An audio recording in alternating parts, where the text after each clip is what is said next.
Для подавляющего большинства населения Таджикистана телевидение – основной источник информации. Из-за пандемии COVID-19, которая, похоже, накрывает республику со всей силой, спрос на локальную информацию среди телеаудитории растет еще больше. Однако, если верить картинке, которую прямо сейчас передают таджикские госканалы, всю страну должны спасти люди в защитных костюмах, с утра до ночи поливающие улицу дезрастворами.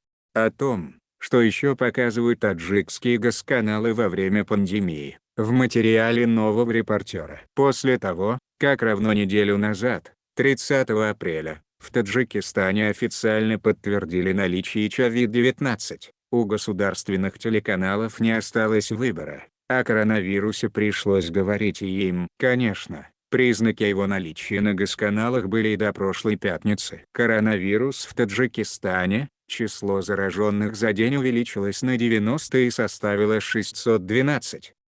Например, они рассказывали, как коронавирус распространялся в Китае, затем в Италии, США, показывали переполненные клиники, ретранслировали в эфире комментарии зарубежных врачей, но ни о какой связи между Таджикистаном и пандемией сказано не было.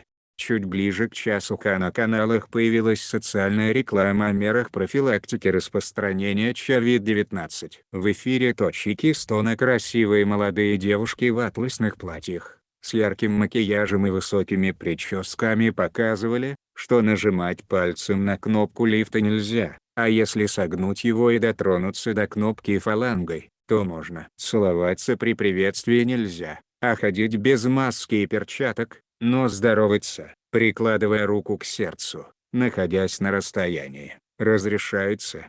После того, как с высокой трибуны таджикистанцам сказали, что коронавирус в стране есть, информация о нем появилась и в итоговых новостях телеканала Таджикистан. Например, вечером 2 мая в выпуске Ахбора первым делом ведущий сообщил, что количество подтвержденных случаев COVID-19 увеличилось в стране до 76, вечером 3 мая – до 128. Эти новости действительно были новостями, и в кои-то веки независимые СМИ стали передавать их со ссылкой на главный телеканал страны. Фото Абдурахмона Рахмонова информацию ведущий передавал без картинки и дополнительных объяснений, только конкретные цифры. Впрочем, тема коронавируса все-таки продолжилась. Авторы сюжетов Ахбора показали огромные стеллажи на складах, которые под завязку заполнены коробками с медикаментами, антисептиками и средствами защиты, закупленными на деньги из фонда президента.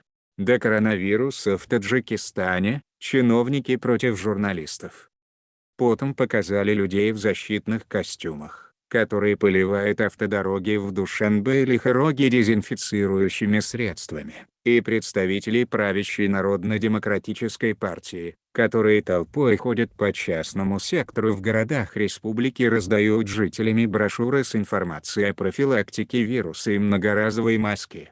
Всю остальную часть итоговых новостных выпусков Таджикистан посвятил сельскому хозяйству. В их сюжетах довольные фермеры, разумеется, без масок и перчаток, трудились на полях, показывали свои угодья, прогнозировали суперурожай 2020 и особенно нажимали на картошку, цены на которую резко подскочили в конце апреля. Естественно, о ценах в сюжетах не говорилось, только о том, как ее много будет в этом году. По такому же сценарию проходили почти все информационные передачи на канале Таджикистан в течение последней недели. Полные склады, добрые волонтеры, женщины, шьющие защитные маски, и очень много дезинфекции. Последняя тема государственным журналистам, видимо, особенно понравилась. Можно включить любой госканал в прайм-тайм и с большой вероятностью попасть на нее. И картинка почти всегда одинаковая.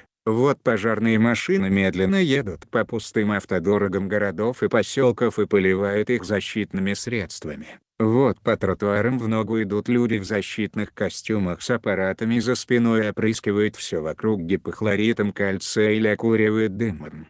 Какая польза от такой масштабной уборки? Авторы толком не объясняют, Но выглядит все это действительно эффектно. Чистые больницы, спокойные врачи. К середине рабочей недели на телеканале Таджикистан все-таки появились врачи в белоснежных халатах, на фоне вылизанных палат с пустыми, новенькими кроватями, заправленными свежим постельным бельем. Медики рассказывали журналистам, как у них всего достаточно и как они ко всему готовы.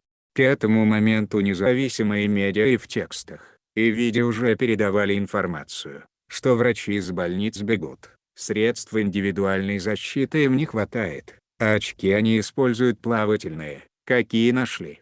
На 12 врачей 4 костюма и плавательные очки вместо защитных. Кстати, несмотря на то, что в стране переполнены больницы, и даже по официальным данным количество подтвержденных случаев COVID-19 и смертей из-за него стремительно растет, власти республики, похоже, не собираются объявлять чрезвычайное происшествие по примеру соседних республик. Об этом можно судить хотя бы по государственным каналам. Здесь не говорят о пользе самоизоляции или карантине. Как не говорят и о других важных вещах, например, о том, куда обращаться, если появились симптомы COVID-19, и надо ли обращаться, как защитить своих престарелых родителей, которые находятся в группе риска и по таджикской традиции живут в домах с многочисленными детьми и внуками. Не говорят на госканалах об экономических последствиях пандемии, например, о положении трудовых мигрантов, которые в большинстве своем остались без работы, а значит, и без средств к существованию, о сложном положении малого и среднего бизнеса, который стремительно теряет доходы во всем мире, в том числе и в Таджикистане. В принципе, такой тематики нет на таджикском телевидении в более спокойное время. Тем более реальность исчезла из их эфиров сейчас, когда эпидемия распространилась в республике настолько, что скрывать ее просто нет никакой возможности. Пресс-служба мэрии Душанбе первые попытки хоть что-то объяснить своей аудитории предприняло телевидение Джаханама. Еще в прошлые выходные они стали приглашать к себе в студию экспертов. Например, руководитель Республиканского центра здорового образа жизни Сураю Анварову, которая рассказывала о мерах профилактики и симптомах заболевания.